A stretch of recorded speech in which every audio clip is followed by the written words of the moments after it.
that had never known defeat. In 300 years of conquest, no species had ever stopped them. No weapon had ever broken them.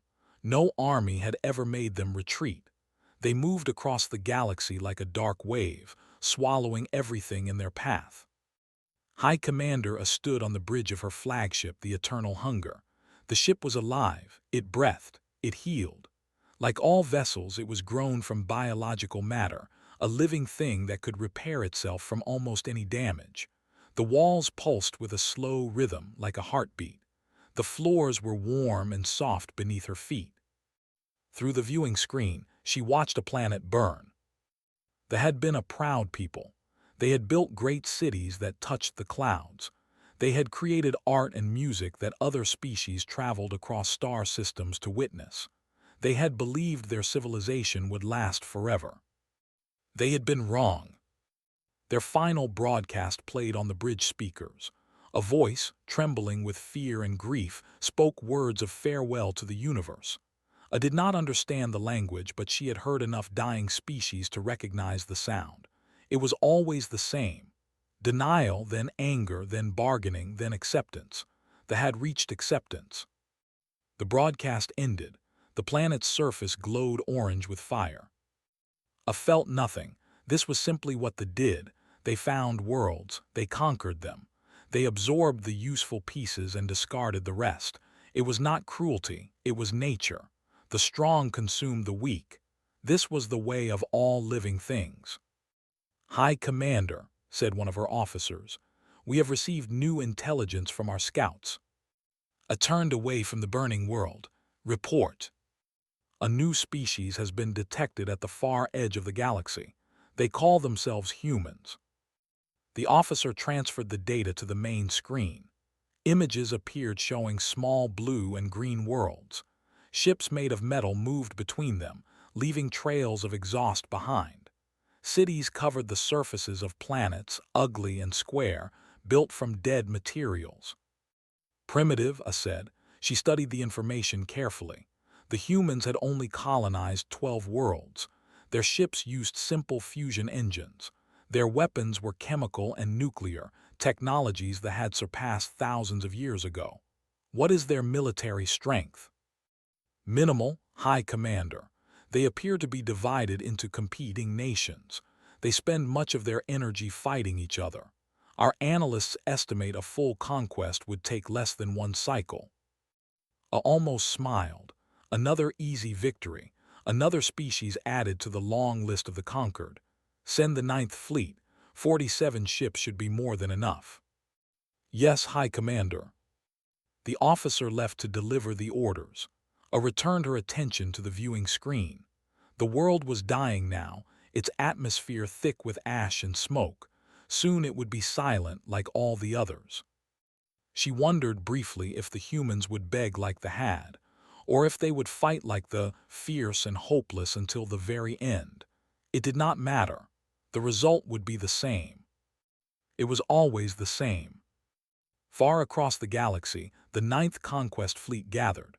47 bioships, each one a kilometer long, each one carrying thousands of warriors. They were commanded by Fleet Commander Is, a veteran of 30 conquests. He had personally overseen the destruction of 6 species. His name was spoken with fear on 100 worlds. Is reviewed the intelligence on humans as his fleet prepared to jump. He found them amusing. Such small creatures, such short lives. They barely lived 100 years before their bodies failed them. They could not regenerate lost limbs. They could not adapt their biology to new environments. They were soft and fragile, made of weak flesh that broke easily. And they had only 12 worlds, 12 tiny colonies scattered across a small corner of space. The Dominion controlled 300 star systems. The comparison was laughable. "All ships report ready for jump," his second officer announced. "Begin the conquest," is ordered. The bioships bent space around themselves. Reality twisted and folded. In an instant, they crossed the vast distance between space and human territory. Stars blurred and reformed. When the universe settled, the Ninth Fleet hung at the edge of human space. is examine the sector map. The nearest human colony was a world called 442b, a small settlement, perhaps 1 million inhabitants. It would be the first to fall. Set course for the colony, he commanded. Standard conquest formation. The fleet moved like a swarm of predators, spreading out to surround their prey. Is felt the familiar excitement of the hunt. Soon the screaming would begin. Soon another species would learn the truth that all others had learned before them. They could not be stopped. But as the fleet approached the human colony, something unexpected happened. The colony was empty. The cities were dark. The ships were gone. The humans had fled before they arrived. Cowards, is muttered. They run before we even arrive. Commander, said his sensor officer, I am detecting a single vessel. It is holding position between us and the colony. One ship is laughed, show me. The image appeared on screen. It was an ugly thing, angular and harsh, built from metal and composite materials. No grace, no life, just dead matter welded together into a crude shape. It was barely 1 kilometer long, smaller than most destroyers. The ship's name was painted on its hull in the human strange alphabet. The translation systems decoded it. UN Thermopylae. They left one ship to face us, could not believe it. Are they mad? Unknown, Commander. The vessel is holding position. It has not charged weapons. Is considered the situation. Perhaps it was a surrender envoy. Perhaps the humans wanted to negotiate terms. Some species did this, hopping to save what little they could. It never worked, but they tried anyway. Open a communication channel, he ordered. Let us hear what they have to say. The channel opened. Static crackled for a moment, then cleared. A voice came through, speaking in calm and measured tones. The translation was immediate. This is Captain of the United Earth Navy vessel Thermopylae. You are entering sovereign human space. You have one opportunity to withdraw. There will be no second warning. Silence fell over the bridge. The officers looked at each other in confusion. This was not surrender. This was not negotiation. This single ship, this tiny vessel facing 47 warships, was threatening them. Is felt his amusement turn to anger. The arrogance of these creatures, the stupidity. They would learn. They would all learn. All ships, he commanded, destroy that vessel. The Ninth Fleet moved forward, weapons charging, ready to teach these humans the lesson that every other species had learned. They did not know that they were about to learn a lesson themselves. Captain stood on the bridge of the Thermopylae and watched 47 alien warships move toward her. The tactical display showed them spreading out like a net, surrounding her single vessel. Each enemy ship was larger than hers.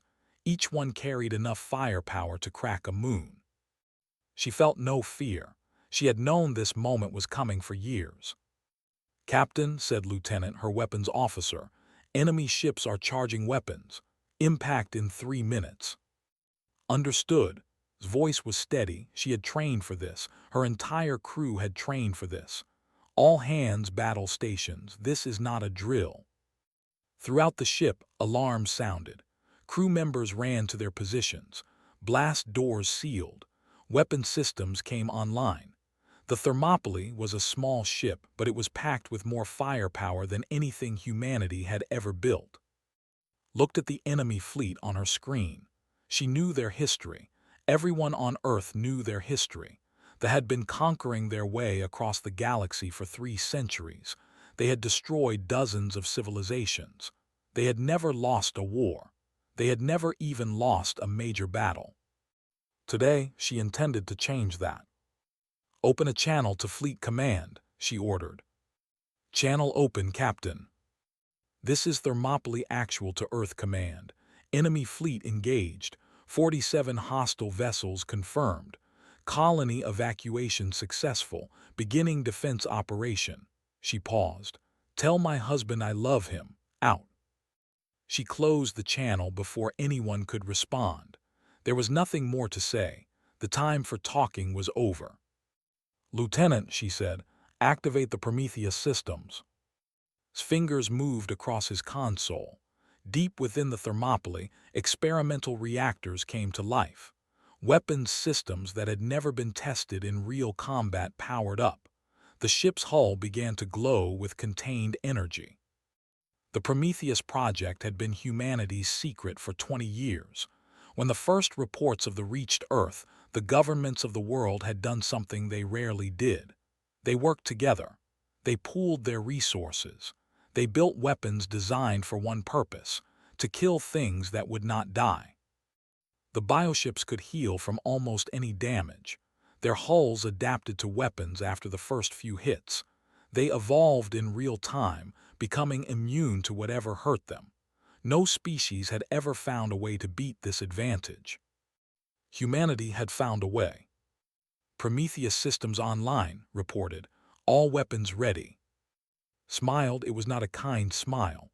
Then let's introduce ourselves. The Thermopylae surged forward. Not backward, not sideways, but directly toward the center of the enemy fleet. The engines roared at maximum power, pushing the ship faster than safety allowed. On the flagship, Commander is watched in disbelief. What are they doing? They are accelerating toward us, Commander. I can see that. Are they trying to ram us? Unknown, Commander. Their weapons are charging. Is had conquered 30 worlds. He had seen desperate last stands before. Species facing extinction sometimes did crazy things. They rammed their ships into enemies. They detonated their own planets. They fought until every last one of them was dead. But he had never seen a single ship charge an entire fleet. It was not courage. It was insanity. All ships open fire, he commanded. Destroy them. The fleet unleashed its weapons. Beams of burning plasma crossed the space between them. Biomissiles, living projectiles that could track and chase their targets, launched by the hundreds. The empty space around the Thermopylae became a storm of death. The human ship twisted. It rolled. It performed maneuvers that seemed impossible for a vessel of its size. Most of the weapons missed. The ones that hit splashed against energy shields that flickered but held. Then the Thermopylae fired back. The first weapon was something they had never seen before. A beam of pure white light struck one of the bioships, and the vessel burned. Not just on the surface. The beam cut through the living hull and cauterized everything it touched. The bioship's healing systems tried to repair the damage, but there was nothing to repair. The cells were burned to ash faster than they could regenerate. The ship died screaming. What was that? Is demanded. What weapon was that? Unknown, Commander. The beam appears to be some kind of focused plasma delivery system. It burns at temperatures beyond our measurements. Another beam struck another ship, then another. The Thermopylae was weaving through the fleet now, spinning and firing in all directions. Every shot was precise. Every shot was deadly. But 47 ships were still too many. Even with the human weapons, even with their incredible piloting, the numbers were overwhelming. Hits began landing on the Thermopylae. Its shields flickered and failed in sections. Armor plates melted and tore away. Inside the ship, crew members died. A plasma burst broke through the hull and killed everyone in compartment 7. A biomissile breached the engineering section and took 12 lives before security teams could stop it. The ship was bleeding, dying with every passing minute. Captain felt her ship shudder with each impact. Damage reports flooded her console. 30% of her crew was already dead. Hull breaches on multiple decks. One engine was failing. Half her weapons were destroyed. She did not stop. She did not slow down. Cycle to secondary weapon frequencies, she ordered. They're adapting to our plasma beams. Cycling now, Captain. They had begun to adapt. Their hulls were shifting, changing to resist the burning weapons. It was what they did. It was how they survived everything that was thrown at them. But the Thermopylae was built for this. Its computer systems tracked the enemy's adaptations and adjusted faster. New frequencies, new temperatures, new delivery methods. Every time they evolved, the human weapons changed. It became a race between alien biology and human technology. They adapted. The humans adjusted. They adapted again. The humans adjusted again. And all the while, ships died. "Commander," his sensor officer shouted, "we have lost 19 ships." Is could not believe what he was seeing. 19 ships, nearly half his fleet, destroyed by a single enemy vessel that should have died in the first minute of combat. "Fall back," he ordered. His voice shook.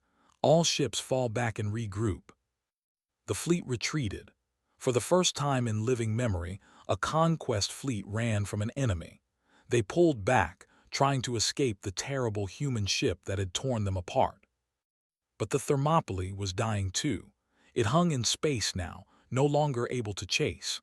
Its hull was cracked open in a dozen places. Atmosphere vented into the void. Fires burned in compartments that had no one left alive to fight them. On the bridge, Captain sat in her command chair. Blood ran down her face from a wound on her forehead. 2 of her officers were dead at their stations. The lights flickered on and off. She opened a communication channel to the retreating enemy fleet. "Thermopylae actual to unknown fleet. My ship is dead. 70% of my crew is dead, but you're still not getting through." She coughed, tasting blood. "Message to your high command, send more ships. We have more captains." Then she closed the channel and waited to see if the enemy would finish her off. They did not. The remaining ships fled into deep space, carrying with them stories of the terrible human vessel.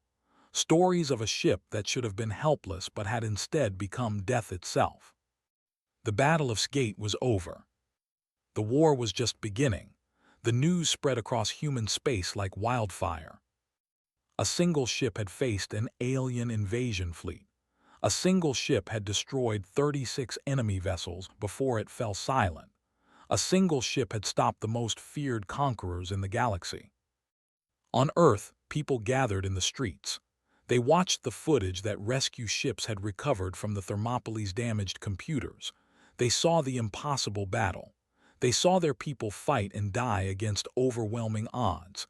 They saw Captain send her final message, bloody and broken but undefeated. Some people wept. Some people cheered. All of them understood that everything had changed. The rescue ships had found the Thermopylae drifting in space, its hull torn apart, its systems dead. They had expected to recover only bodies. Instead, they found survivors. 43 crew members had lived through the battle, huddled in sealed compartments, waiting for help that they were not sure would come. Captain was one of them. The medics found her still strapped into her command chair. Burns covered 63% of her body. Her left arm was gone below the elbow, torn away by an explosion. Her right leg was crushed beneath fallen debris. Her face was a mask of dried blood and burned flesh. But she was alive. Somehow, impossibly, she was alive. They rushed her to a hospital ship.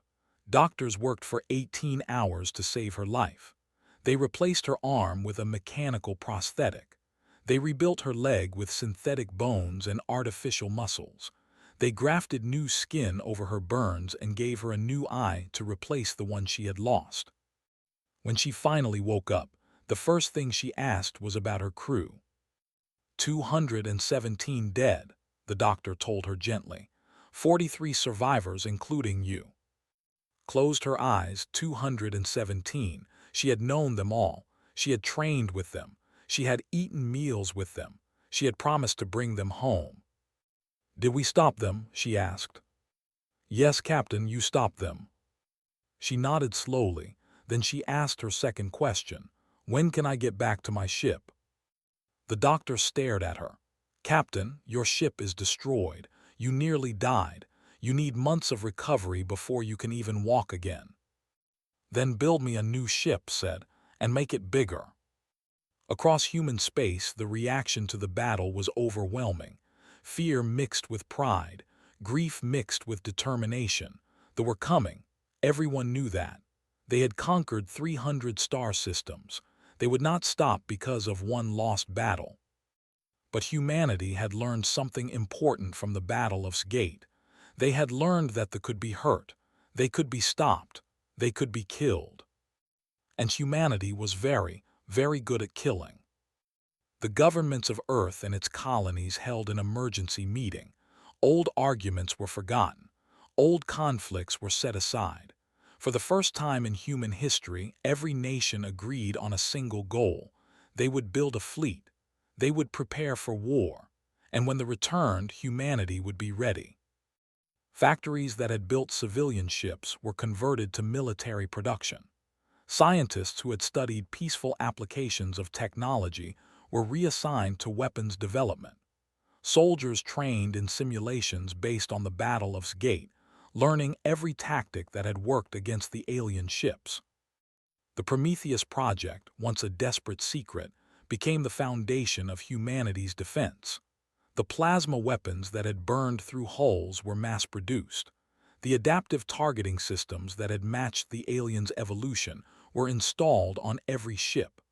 The knowledge gained from one terrible battle was spread across the entire military. But weapons alone were not enough. The humans studied everything they knew about They analyzed every recording of past conquests. They interviewed the few survivors of fallen civilizations who had escaped to tell their stories. They learned how the enemy thought, how they fought, how they won. And they found weaknesses. They were powerful, but they were predictable. They had conquered so many species so easily that they had stopped innovating. They used the same tactics over and over because those tactics had always worked. They never expected real resistance because no one had ever truly resisted them.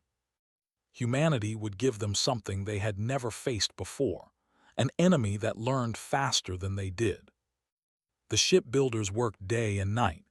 New vessels took shape in orbital factories, each one incorporating lessons from the Thermopylae battle. Stronger shields, faster engines, more weapons, better armor. Every ship was designed to fight specifically, to exploit every weakness that human analysts had found. At the center of this effort was a new flagship, the Thermopylae II. It was 3 times the size of the original. Its weapons could hit targets that the first ship could not even detect. Its shields could withstand punishment that would have destroyed its predecessor in seconds. It was the most powerful warship humanity had ever created. And when it was finished, there was only one person who could command it. Captain stood on the bridge of her new ship. Her artificial arm gleamed in the light. Her prosthetic eye scanned the displays with perfect precision. Scars covered what remained of her real flesh, but she wore them proudly. She had tried to refuse the promotion. She had argued that other officers deserved the honor. She had said that she was too damaged, too broken to lead again. But the admirals had not listened. The people had not listened. Humanity needed a symbol, and she was it.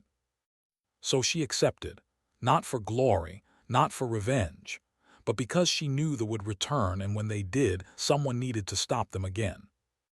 "All systems report ready, Captain," Lieutenant said. He had survived the first battle too. He had refused to serve on any ship except hers.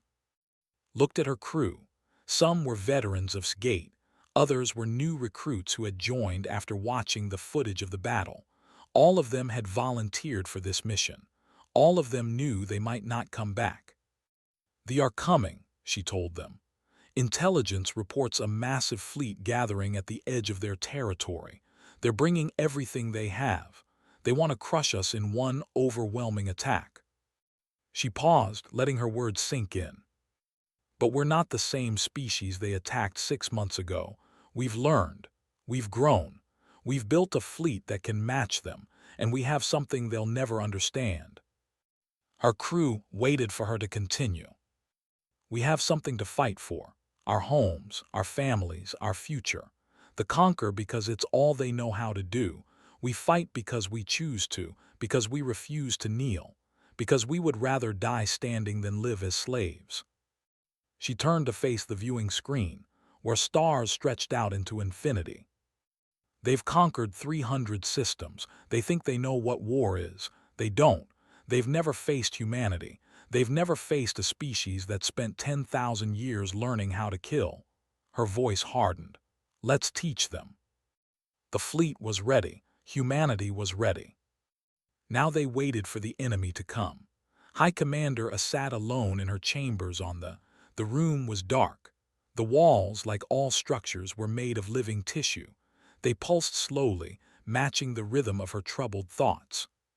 Before her, holographic displays showed the footage from the Battle of Gate. She had watched it 100 times now. Each time, she found something new to disturb her. One ship, one small, dead matter vessel crewed by fragile creatures who lived barely a century. It had destroyed 36 of her best warships. It had forced the survivors to retreat in shame and terror. This should not have been possible. I rewound the footage and watched again. The human ship twisted through space, dodging weapons that should have destroyed it instantly. Its weapons burned through biohulls that had resisted every attack for 300 years. Its crew kept fighting even as their vessel fell apart around them, even as they died. She paused the recording on Captain's final transmission. The human female's face filled the screen, burned, bleeding, broken, but her eyes held no fear, no despair, only defiance. "Send more ships," the human had said. "We have more captains."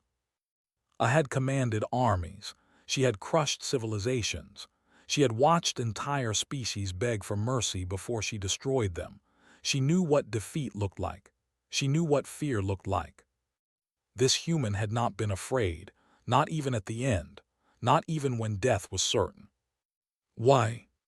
A turn to the intelligence, reports her analysts had gathered. The humans had been studied carefully since the battle. Every piece of information about their species had been collected and examined. What I found in those reports chilled her in ways she had never experienced before. The humans had been fighting since before they had names for themselves. Their history was written in blood, war after war after war, stretching back 10,000 years. They had killed each other over land, over resources, over ideas. They had invented weapons of unimaginable destruction and used them on their own people. They had brought themselves to the edge of extinction more than once. And every time they had survived, they had rebuilt, they had grown stronger. I read about their ancient battles. A place called Thermopylae, where 300 warriors had stood against an empire and held their ground until death. A conflict called the World Wars, where millions had died and continents had burned. A period called the Resource Wars, where they had nearly destroyed their own planet rather than share it peacefully. She read about their heroes, soldiers who had thrown themselves onto explosives to save their companions, pilots who had crashed their burning ships into enemy targets, doctors who had stayed in plague zones knowing they would die, parents who had starved so their children could eat. They did not do these things. They preserved themselves. They survived. They adapted and endured. Self-destruction was failure. Sacrifice was weakness. But the humans did not see it that way. To them, sacrifice was strength. Dying for something greater than yourself was honor. They celebrated their dead warriors. They built monuments to those who had given everything. This was not what I had expected to find. She had thought humans were primitive, weak, easy prey. Their technology was inferior. Their bodies were fragile. They could not heal like they could not adapt like But technology could be built.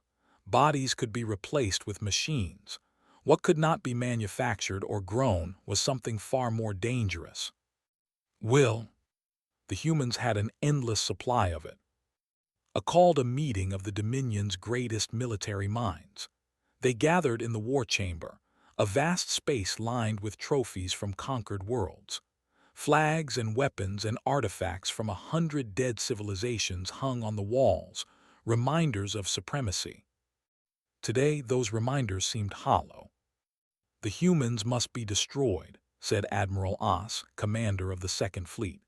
"We send the Grand Fleet, 2,000 ships. We burn every one of their worlds and scatter their ashes across the void." One ship killed 36 of ours, said another commander. What happens when we face hundreds? We adapt as we always do. Our bioships will evolve to resist their weapons. Their tricks will not work twice. I listened to them argue. They spoke of tactics and numbers and firepower. They did not understand what they were truly facing. You are all missing the point, she said finally. The room fell silent. This is not about weapons or ships. This is about what kind of enemy we face. She activated the main display. Images appeared showing human history, battles, wars, disasters, and after each one, humanity rising from the ruins. Every species we have conquered was afraid of death, I said. They fought to survive. When survival became impossible, they surrendered or they broke. But the humans do not fight to survive. They fight to win. And if they cannot win, they fight to hurt us. If they cannot hurt us, they fight simply to defy us. She pointed at the footage of the Thermopylae. That captain knew she was going to die. Her crew knew they were going to die. They fought anyway. They did not run. They did not beg. They charged into our fleet and took 36 ships with them. Her voice dropped. And their final message was not a plea for mercy. It was a promise to send more. The commanders looked at the frozen image of Captain. Her burned and bloodied face stared back at them. We have never fought a species like this, continued. We have never faced enemies who want to fight us. The resisted because they had no choice. The fought because they hoped to survive. The died because they could not run fast enough. She swept her gaze across the room. The humans have been waiting for us. They have been preparing for us. They have been hoping we would come, because this is what they do. This is what they have always done. They find enemies and they destroy them, and they do not care how much it costs. Silence hung over the chamber. We will send the Grand Fleet, I said. 2,000 ships, every vessel we can gather. But do not expect an easy victory. Do not expect them to break. These creatures have spent their entire existence learning how to fight things stronger than themselves. They have turned warfare into an art. She looked at the image of Captain one last time. We have conquered 300 systems. We have destroyed countless civilizations. We have never known defeat. Her voice hardened. I fear that is about to change. The commanders left to prepare the Grand Fleet. I remained alone in the war chamber, staring at the trophies of fallen empires. For the first time in her long life, she wondered if this flag would one day hang on someone else's wall. The Grand Fleet of the Dominion was the largest military force ever assembled in galactic history. 2,000 bioships stretched across the darkness of space like a living wall. Each ship was a weapon of terrible power. Together, they carried enough firepower to burn 100 worlds. High Commander stood on the bridge of her flagship and watched her fleet prepare for battle. This was everything the Dominion had. Every conquest vessel, every warrior, every weapon. If this fleet failed, they would have nothing left. They would not fail. They could not fail. The fleet jumped into human space and emerged at the edge of the system, expected to find a desperate defense. Perhaps 100 ships, maybe 200, gathered to make a final stand. She was wrong. Before her waited a human fleet of 400 warships. They were smaller than vessels, but they were many. And at their center, larger than all the rest, flew a ship she recognized from intelligence reports. The Thermopylae II. Opened a communication channel. Human Commander, I am High Commander of the Dominion. You cannot win this battle. Our forces outnumber yours 5-1. Your species' extinction is not our goal, only your submission. Surrender, and your worlds will be absorbed peacefully. Static crackled for a moment, then a voice replied, a familiar voice. High Commander, this is Captain of the United Earth Navy vessel Thermopylae II. A's eyes widened. The human from the footage, the one who should have died, she was alive. She was commanding again. Continued. I'm going to tell you something my species learned a long time ago. something we carved into our bones through 10,000 years of killing each other before we ever reached the stars. There was a pause. There are worse things than extinction, and one of them is living on your knees. The channel closed. I felt something she had never felt before in her centuries of command. It was cold. It was heavy. It settled in her chest and would not leave. Fear. All ships, she ordered, attack. The Grand Fleet surged forward. 2,000 bioships, their weapons charging, their living hulls ready to adapt and heal. They had conquered the galaxy. They would conquer these stubborn humans. The human fleet did not retreat. It advanced to meet them.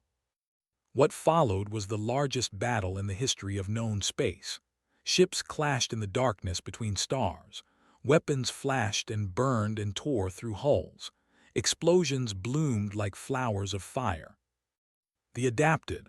Their bioships evolved to resist human plasma weapons, growing thicker hulls and heat-dispersing tissues.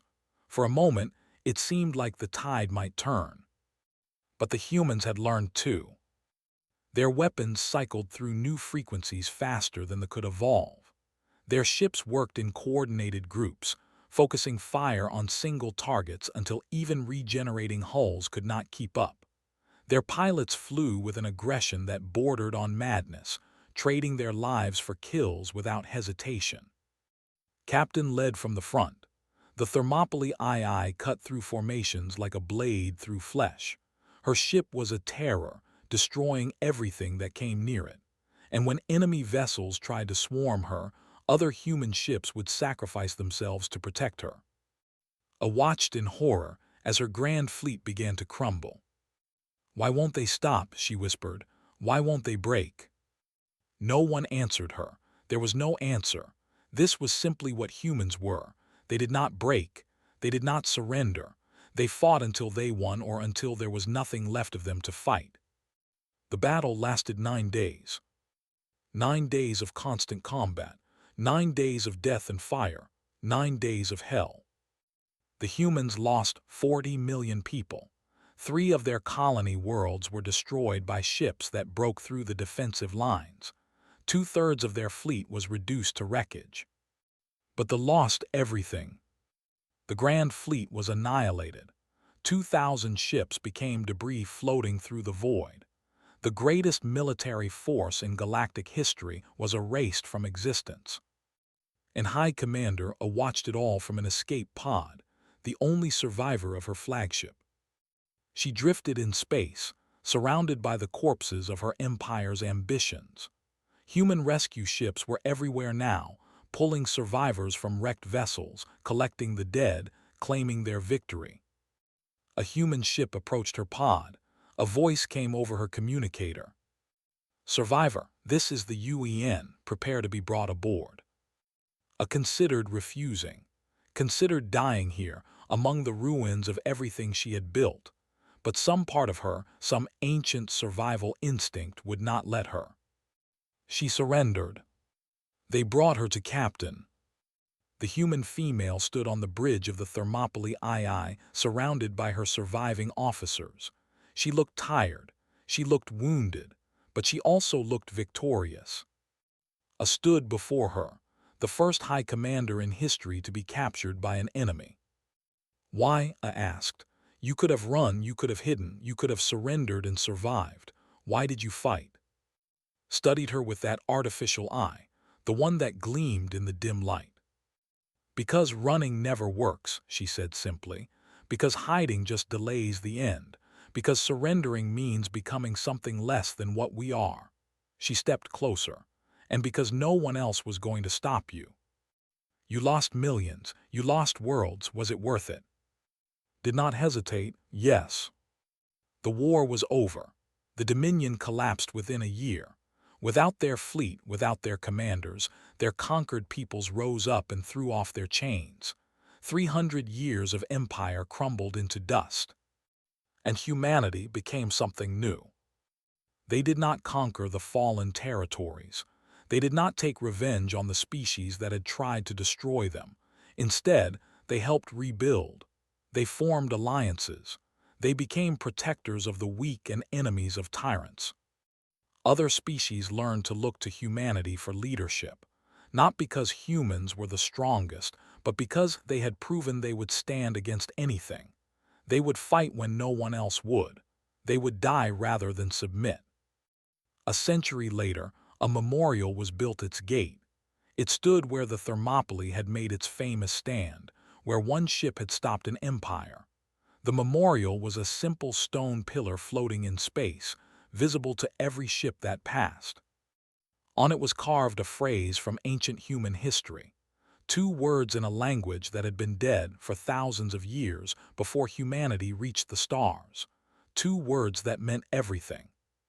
Moelo and Elebihi. Come and take them. None ever did again. Captain lived to be 127 years old. She saw humanity grow from a scattered collection of colonies into a galactic power.